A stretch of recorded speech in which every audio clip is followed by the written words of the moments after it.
All right there. Hi, my name is Charlie DeShulo, and today I'm with my favorite color. Um, What's cracking? so how long have you been rapping for? Man, I've been rapping like literally like my whole life. Like I remember seeing like 50 Cent and Kanye beefing on 106 in Park, looking at my mom like, hey mom, like one day I'm gonna do that.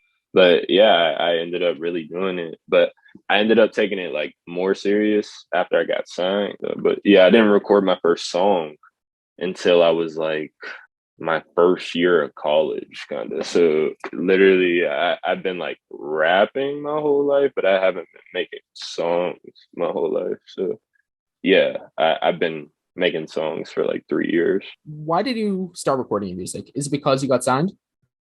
No, because I didn't get signed until after I was recording music and stuff. I was just saying that I started recording pretty late in my life, but yeah, no, I think rapping was just like a great outlet for me, like emotionally and mentally. Like a lot of people have journals and a lot of people who do sports. It's like the same type of outlet. It was just like kind of inevitable for me to become a rapper, I feel like, because yeah, rapping's been my best way of expressing myself. Who are some of your inspirations? I love Isaiah Rashad. That's probably like my favorite rapper ever. But I love a ton of people, dude. I love MF Doom. I love Frank Ocean. I love Home Shake. I love Toro y Moi.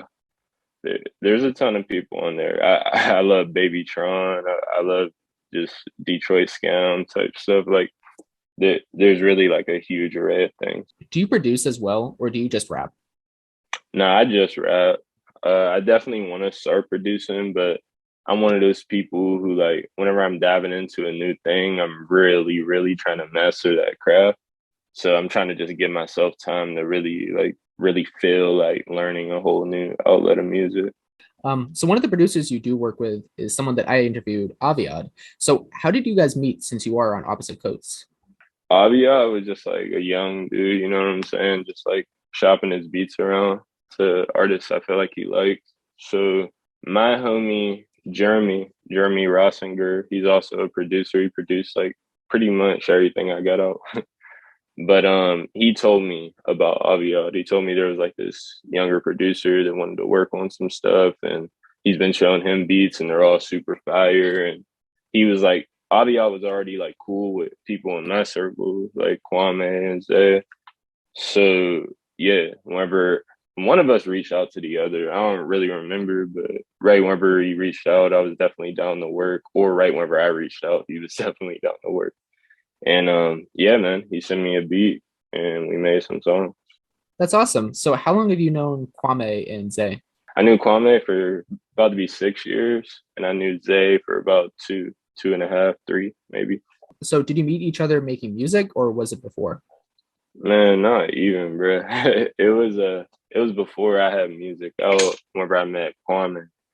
But yeah, man, whenever I met him, I'm sorry, I just got called Brandon because that's my dog. But whenever I met Brandon, I was in college, and we went to the same college in Pennsylvania, and he reached out to me, like he DM'd me and said that like he heard that I rap and that I'm creative, and he wants to chop it up with me about some stuff and tell me about his collective. So he walked up to me, we like met at the little cafeteria, and he just explained like his whole life story to me and stuff. And it was hilarious because he had an album out at the time that I ended up hearing. Like I heard it before we even met up, just because I checked out his stuff like right after he DM'd me.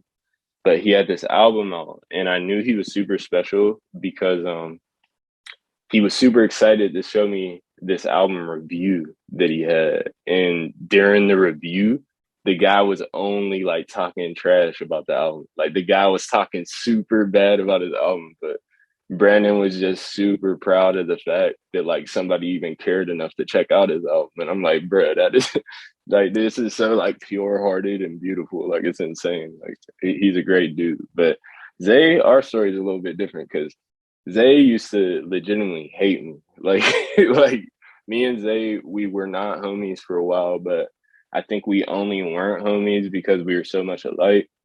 And it was kind of a thing like I think what squashed our little fake beef that we had was 2K, honestly. Cause he was like, bro, I'll kill you with the Kings. And I'm like, no, you won't. And then we met up, played like 3 games. I won like 2 out of the 3. And I think I earned his respect from there, honestly. And Zay and Kwame, they was already cool because they was living together. But I think Zay more so would look at Kwame in a way like, bruh, I know like you think my favorite color is dope, but you're super dope too. So I need you to see your potential. So it was kind of a type of thing like Zay hated me because he wanted Brandon to love himself more, kind of type of thing. And yeah, just like after me and Zay realized we're so much alike and that we're in it for the same reason, I think we really just vibed and like them is really just like my brothers forever, for real. I know that you've performed a few times, so can you tell me about your first like major performance?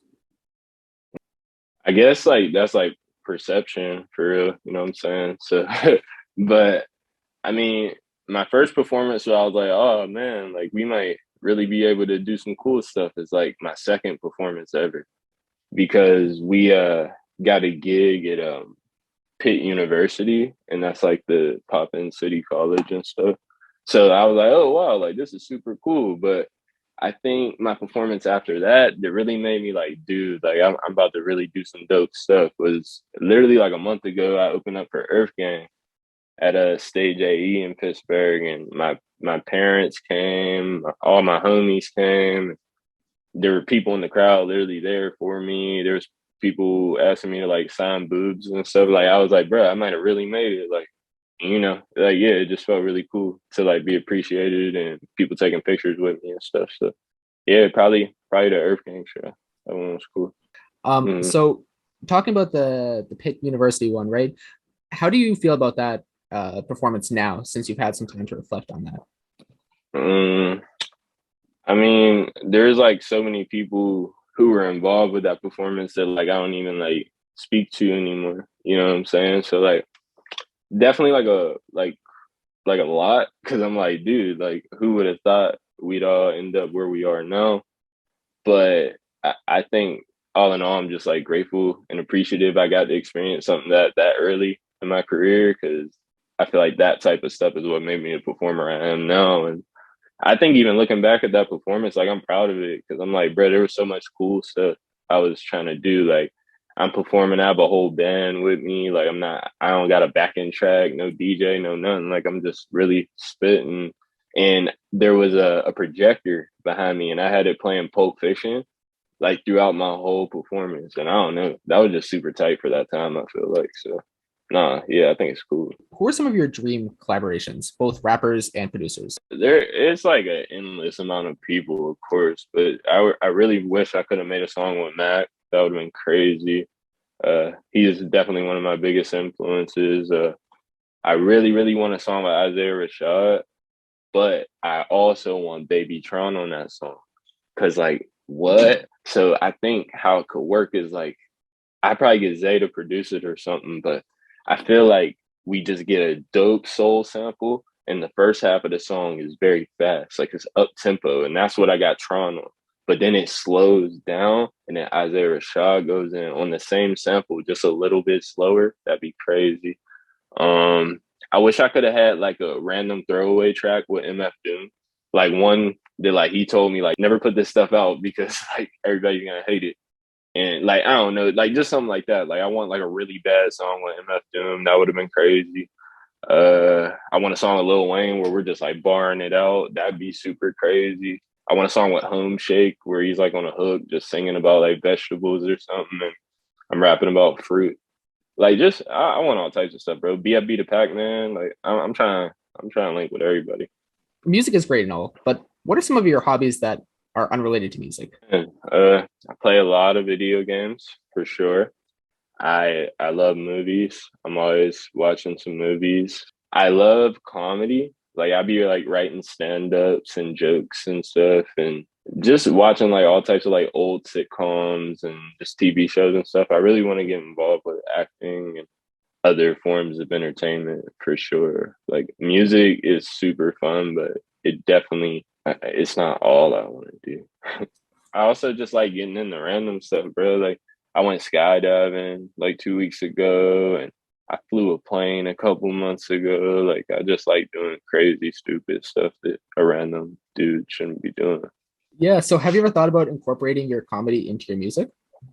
Yeah, definitely, man. I already do. I feel like there like a lot of the songs I post on TikTok and stuff are like the funny videos of me dancing and whatnot. Like those are always like really funny ones that get like honestly like some of the most engagement I be getting just because people love having fun and it feels good even if it ain't like my most serious songs because at the end of the day that's still like an entity of me. So yeah, no, it's cool, man. I love incorporating humor in my stuff because life's funny. In 5 years, where do you see yourself? Do you see yourself doing more like acting roles? Do you see yourself continuing this music path? Man, I just see myself just like continuously trying to be happy for sure. So I don't know exactly where I'll be, but all I know is that I'll be trying my hardest to do exactly what I want to do in that moment.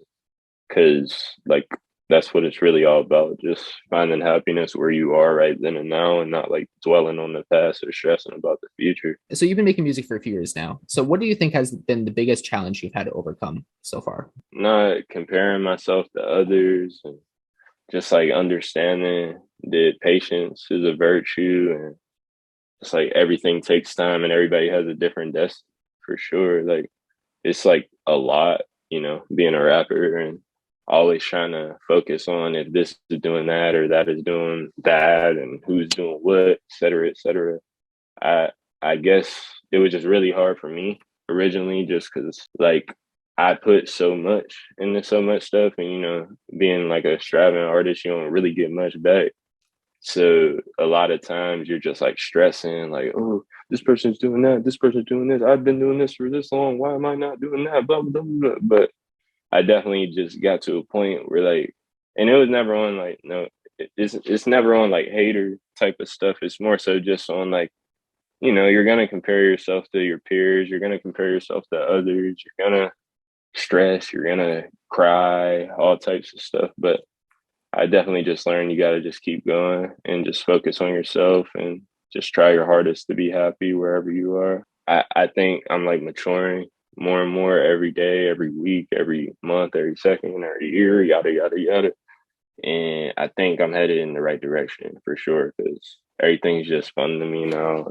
I'm not in a competition with nobody but me. What do you think is your favorite song that you've ever made and why? Probably a few. I really I like Bad a lot. That song was really good. Just it was just really detailed. Like I really touched on so much, and it's just a very well written song. I like Just Another Rap Song. That's a really good one. Just because like I remember like how bad of a place I was in, and I'm like people were just gonna look at it like another rap song. So yeah, no, it felt cool to put that one together. Old News was super crazy because I finally linked with Edan from ID Labs and like he's been like a dream producer to collab with since I was literally like 12 years old. So that's been nuts. Yeah, bro. I have a lot of ones I appreciate, but I don't know if I have a favorite one because I'm just grateful for all of them and just happy I could come up with something in that time where I was mentally. So what do you hope to achieve by the end of 2022?